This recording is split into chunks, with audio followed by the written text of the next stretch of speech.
গণভোটের রায় বাস্তবায়ন না করে বিএনপি জনগণের সাথে বিশ্বাসঘাতকতা করছে এমন অভিযোগ করেছেন জামায়াত নেতৃত্বাধীন ১১ দলের জোটের নেতারা।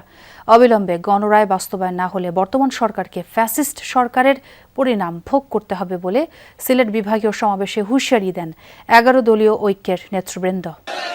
দুপুর থেকেই সিলেট আলিয়া মাদ্রাসা ময়দানে খণ্ড খণ্ড মিছিল নিয়ে হাজির হন জোট নেতাকর্মীরা।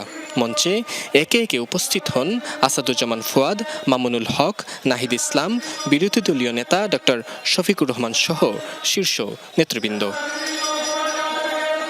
এ সময় বক্তারা বর্তমান সরকার সংসদীয় স্বৈরতন্ত্র কায়েম করেছে দাবি করে সরকারের নানা কর্মকাণ্ডের সমালোচনা করেন। এনসিপি আহ্বায়ক নাহিদ ইসলাম দাবি করেন, সংস্কার না করায় দেশের অর্থনৈতিক সংকট মোকাবেলায় সরকার আন্তর্জাতিক সহযোগিতা পাচ্ছে না।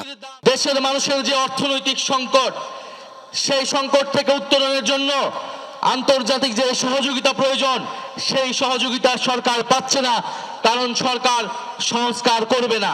এবং এই সরকার যদি জুলাই সনদ বাস্তবায়ন না করে, গণভোটের গণরায় বাস্তবায়ন না করে, আগামী 5 বছরের মেয়াদ তারা সম্পূর্ণ করে যেতে পারবে না। প্রধান অতিথির বক্তব্যে জামায়াত আমির ডাক্তার শফিকুর রহমান বলেন, সরকার সমাজের সব স্তরে নির্লজ্জভাবে দলীয়করণ করেছে। জীবন দিয়ে হলেও গণভোটের রায় বাস্তবায়ন করা হবে জানিয়ে তিনি বলেন, দেশ থেকে দুর্নীতি, ফেসিবাদ, চাঁদাবাজ দূর না হওয়া পর্যন্ত আন্দোলন অব্যাহত থাকবে। এখন যারা সরকার গঠন করেছেন, কিন্তু তারা ভুলে গেছেন সেই ফেসিবাদী আওয়ামী লীগের পথ ধরেই তারা হাঁটা শুরু করেছেন। সমাজের সব ক্ষেত্রে তারা বেপরোয়া নির্লজ্জ দলীয়করণ করে দুর্নীতিকে তারা জাতীয়করণ করতে যাচ্ছেন। আমরা মানব না। হাসিনা তাড়িয়েছে, যদি ফেসিবাদ আপনারা কায়েম করেন, আপনাদেরকেও জনগণ তাড়াবে।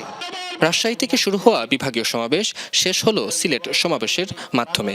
আগামীতে নেতাকর্মীদের ঢাকায় মহাসমাবেশের জন্য প্রস্তুত থাকার আহ্বান জানান নেতৃবৃন্দ। এক দল প্রতিষ্ঠা করেছেন। নাবিল হোসেন, যমুনা নিউজ, সিলেট।